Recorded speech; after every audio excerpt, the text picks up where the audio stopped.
Sou Claudelice Santos, eu moro no Pará, na Amazônia brasileira. Tenho 37 anos, tenho 2 filhas, uma mãe idosa e uma família grande. Nasci e me criei nessa região, sou filha dessa região sudeste do Pará e cresci com esse contexto da violência, mas que tocou muito fortemente a nossa família em 2011, quando um de nós foi assassinado e uma companheira do meu irmão, a companheira do meu irmão, também assassinada juntos, 2 que caminhavam juntos pela defesa da floresta, pela defesa de direitos básicos como o acesso à terra. E desde então a gente encampa lutas maiores para proteger outras pessoas que estão na mesma condição em que eles estiveram.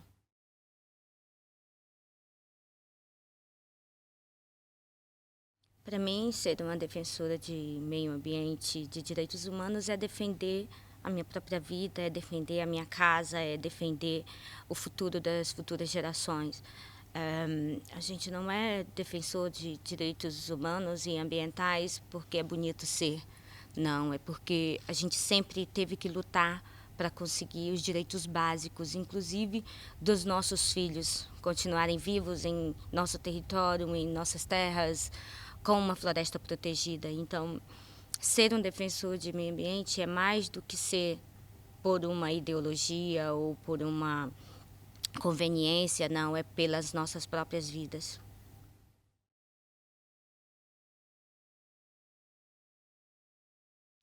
É importante dizer que desde 2011 eu não vivo mais onde eu vivia.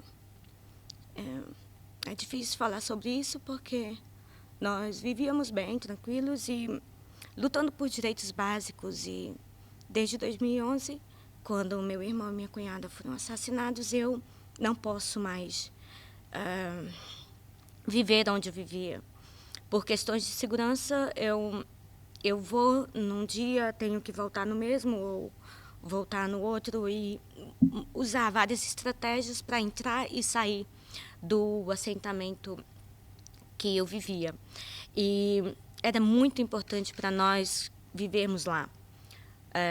Não só a nossa família, como em comunidade. E isso foi tirado de mim quando tiraram o Zé Cláudio e a Maria de forma bruta. A forma como usam a violência para se beneficiarem, eu digo isso dos fazendeiros, eu digo isso dos garimpeiros, eu digo isso dos madeireiros, de empresários que lucram com a exploração da floresta e com o assassinato de pessoas que denunciam tanto grilagem de terra como a exploração do meio ambiente que existe nessas terras. Então, é muito importante que a gente lute pelas pessoas que defendem a floresta e que vivem e que preservam elas.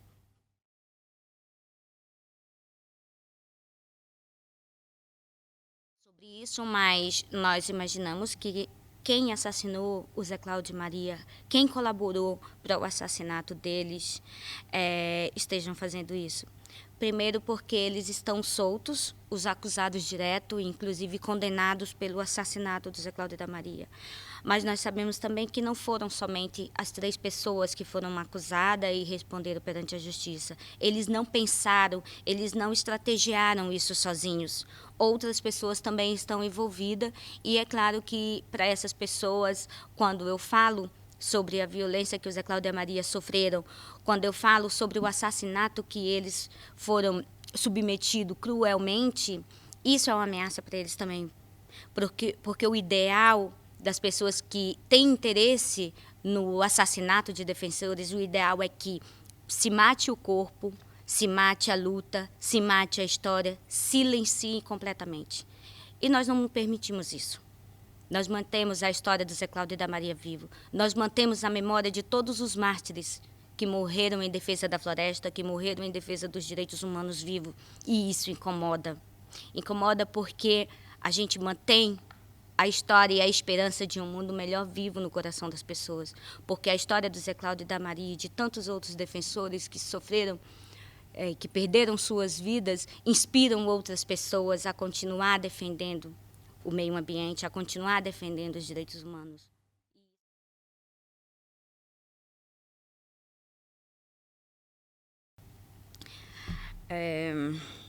O Brasil é um país grande e nós temos muitos processos de resistência, né, contra o modelo exploratório da Amazônia.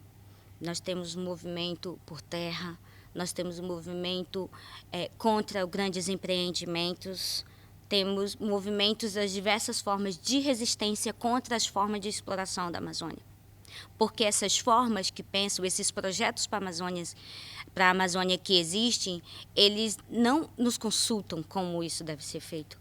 Eles pensam a Amazônia brasileira como uma floresta sem gente. E como diz a minha amiga Hélia Moraes, na floresta tem gente, tem pessoas, tem comunidades tradicionais, indígenas, quilombolas, ribeirinhos. Existe uma diversidade de pessoas na Amazônia e qualquer projeto que se faça para a Amazônia, nós temos que ser consultados. Logo, se nós não somos consultados e alguém pensa por nós, para nosso futuro, a gente vai resistir. Porque se afeta a nossa vida, se afeta o nosso modo de vida, a gente tem que ser consultado. E se isso não está acontecendo e se tenta fazer, a gente resiste. Por outro lado, se nós resistimos, somos considerados terroristas, somos considerados anti-progresso. E as narrativas são construídas em torno disso para nos criminalizar.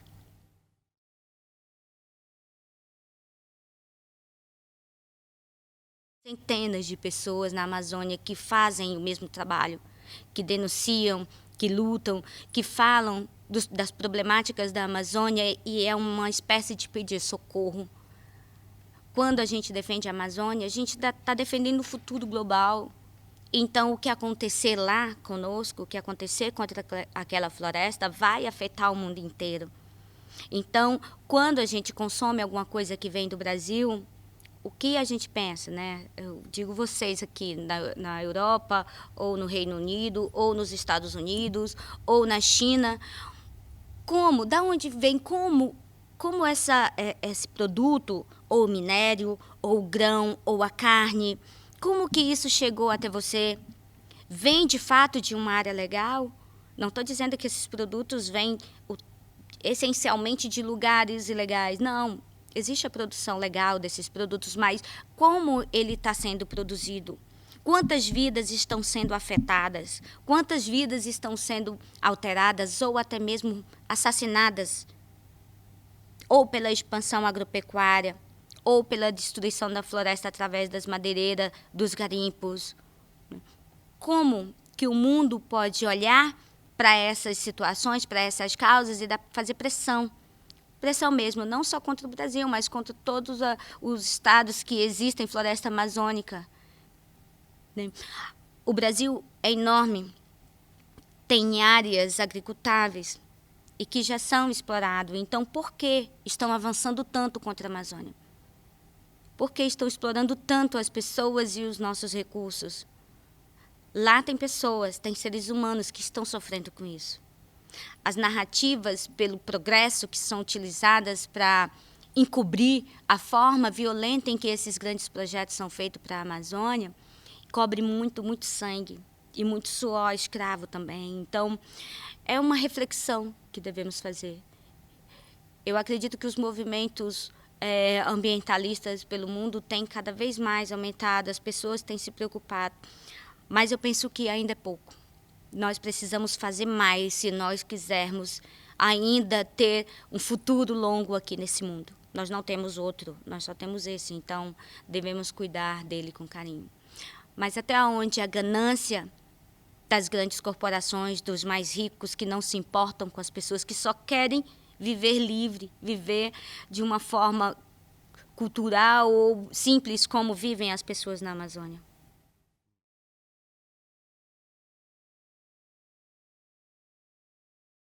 Com relação aos outros países,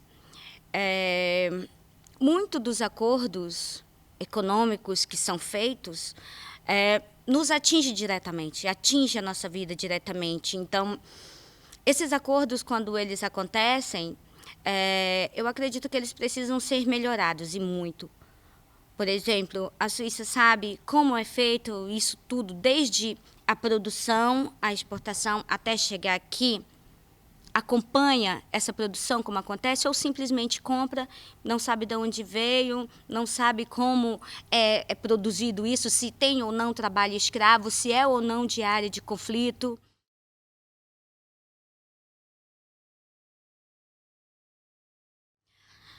Ah, eu penso que nós estamos num mundo muito consumista. As pessoas cada vez mais têm uma ânsia de consumir, consumir e não se atentam para perceber de como isso chega até você, né? E se as pessoas pensassem mais sobre o seu consumo diário, coisas simples da vida, mas também as coisas mais complexas, talvez nós tivéssemos um mundo que pelo menos dialogaria mais sobre o meio ambiente, sobre o que de fato a nossa existência aqui nesse planeta afeta de fato esse próprio planeta e as nossas vidas. Às vezes nós pensamos, a Amazônia está lá tão longe, ou pensa de uma forma distante, como uma coisa, e é uma coisa distante geograficamente, mas se a gente for pensar a forma que esse lugar, à medida que ele é afetado, todo mundo é afetado também, a gente vai pensar 2 vezes antes de consumir tanto, sem pensar no que esse meu consumo pode provocar, não só para mim, como para o planeta, como para as pessoas que vivem nessas áreas que precisam ser preservadas e que sofrem pressão desse consumo. Uma pressão desse consumo, eu digo sim, porque a substituição da floresta por pasto, a substituição da floresta para a produção do agronegócio, né, dos grãos, soja, milho, cana, enfim, a substituição dessa floresta por áreas de mineração, né, tá cada vez mais forte, tá cada vez mais complicado você resistir sem afetar a produção, por exemplo, dessas coisas, desses produtos, megas produtos aí. E sempre quem acaba perdendo nessa guerra somos nós, porque somos nós que estamos sendo assassinados, somos nós que estamos sendo violentados. Então, o consumo, eu acredito que o consumo das pessoas tem que ser, as pessoas têm que começar a pensar, na mesma medida os estados, os governos, né, através dos acordos. Enfim, eu tenho esperança, sim, que nós vamos conseguir diminuir o desmatamento, que está cada vez mais veloz, mas nós resistimos há muitos anos e vamos continuar resistindo. Mas seria muito bom se o mundo começasse a dar pressão também, da mesma medida em que nós resistimos.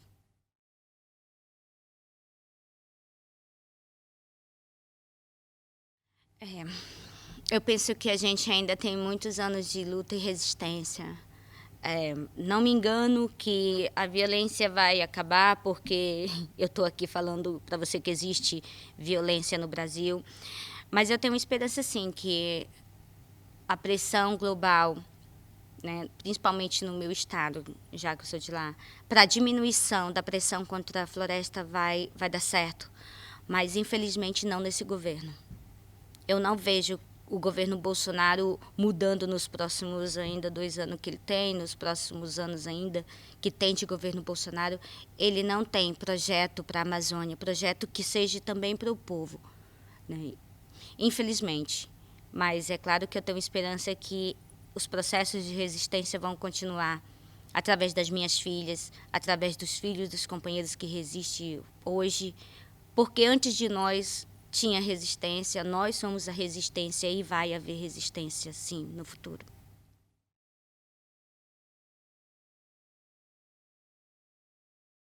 E no ano passado nós fizemos uma conferência dos defensores da floresta, onde pesquisadores das universidades de vários países, advogados que atuam em causa, principalmente em defesa do meio ambiente, direitos humanos, e defensores ambientais. E foi muito difícil porque nós tínhamos pouco recurso e a lista de pessoas ameaçadas era enorme. E mais do que isso, você tem que escolher qual é o defensor mais ameaçado para você convidar. E isso é de um absurdo, é de uma violência muito grande. E nós não vemos na prática nenhuma ação do Estado para minimizar isso. Então, nós conseguimos fazer, em outubro, a conferência. E o que mais me dói é porque um dos defensores, o Márcio, ele falou: Cláudia, eu não posso ir, porque se eu for, a minha família vai ficar... nós não tínhamos dinheiro para ajudar na diária de um trabalhador. Ele tinha que ficar trabalhando, então ele não pôde ir. E um mês depois ele foi assassinado. Sabe? Então, ao mesmo tempo que a gente luta e resiste, nos sentimos muito impotentes, porque é o Estado que deveria garantir a integridade física dessas pessoas. Mas, pelo contrário, o Estado age por omissão ou ação para o assassinato desses defensores. E isso é muito perigoso, isso é muito complicado de se falar, mas é preciso falar. É preciso dizer que as grandes corporações precisam rever as suas formas de produção, porque isso afeta a vida das pessoas, porque isso mata as pessoas. Aí alguém pode perguntar: o que tem a ver, sei lá, um produto de exportação com o assassinato de um defensor da floresta? Tem a ver porque o lugar em que essas pessoas vivem é o lugar em que eles têm o olho para a ganância, ou para a produção da carne, ou para o minério, ou seja, para o que for. Então, afeta tudo que nós fazemos do outro lado do mundo, ou tudo que fazem com relação ao consumo sem consciência, afeta a vida das pessoas. De uma forma ou de outra, afeta. Então, é preciso falar sobre as pessoas que estão ameaçadas, por que elas estão ameaçadas, e o que nós devemos para fazer, o que nós devemos fazer para manter essas pessoas vivas nas suas lutas. O que nós queremos é paz, mas infelizmente a gente está tendo que lutar por isso.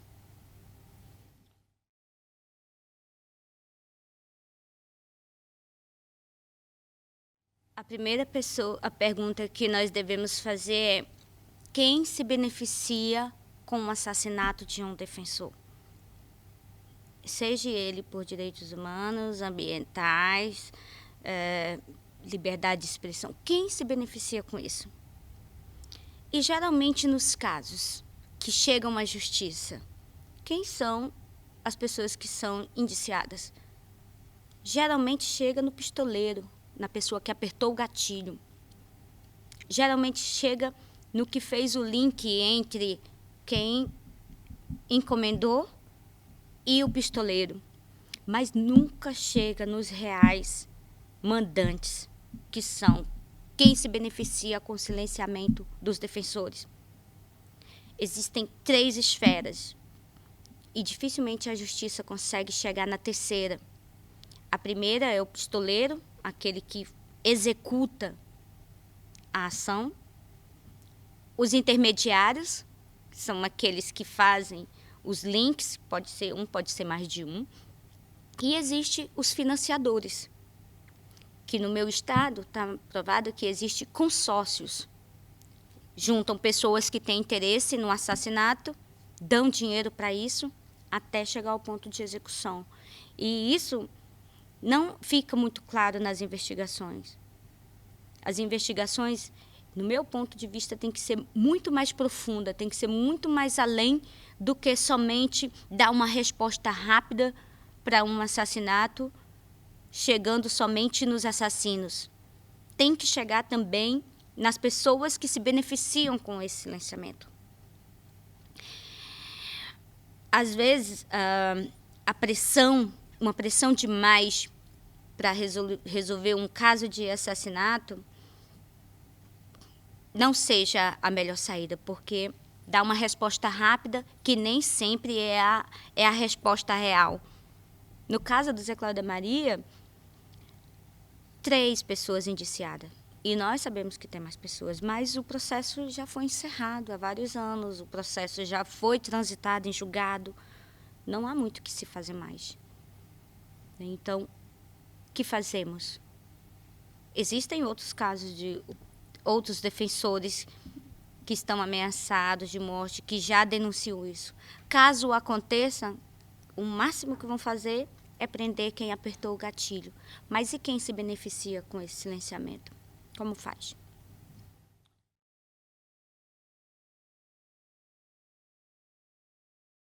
Não mais. Quando o assassinato de Zé Cláudia Maria, nós passamos por um processo de dor e de repensar e de pensar muito, muito forte. E alguns anos a gente ficou cuidando da nossa dor, cuidando do nosso sentimento de perda.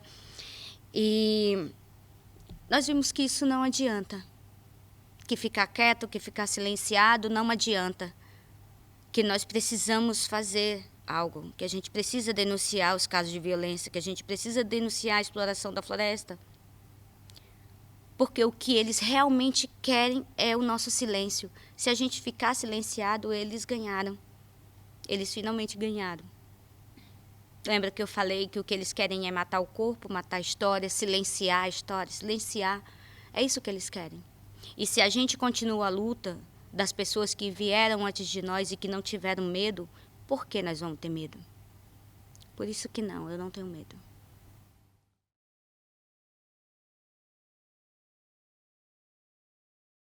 O que eu falo para as minhas filhas é: a gente deve lutar pela justiça. E a justiça não é só no caso dos crimes, dos assassinatos. É pela justiça ambiental, é pela justiça nos direitos humanos, não só dos que são próximos a nós, mas de todas as pessoas da nossa classe. Nossa classe é a classe da Amazônia, são os amazônidas, são os quilombolas que vivem na Amazônia, os indígenas da Amazônia, as populações tradicionais da Amazônia, os ribeirinhos da Amazônia. Nós devemos proteger a floresta não só por nós, mas por todo esse povo e por todo o povo do mundo. As futuras gerações devem lutar pelos direitos que é deles, de continuar existindo e de também ter seus filhos e que eles também tenham qualidade de vida.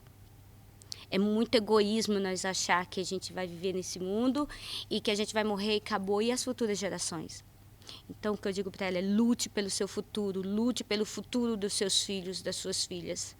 E é isso que nós devemos falar para os nossos filhos no mundo inteiro. Mesmo estando longe da Amazônia, você pode ajudar a preservar a Amazônia.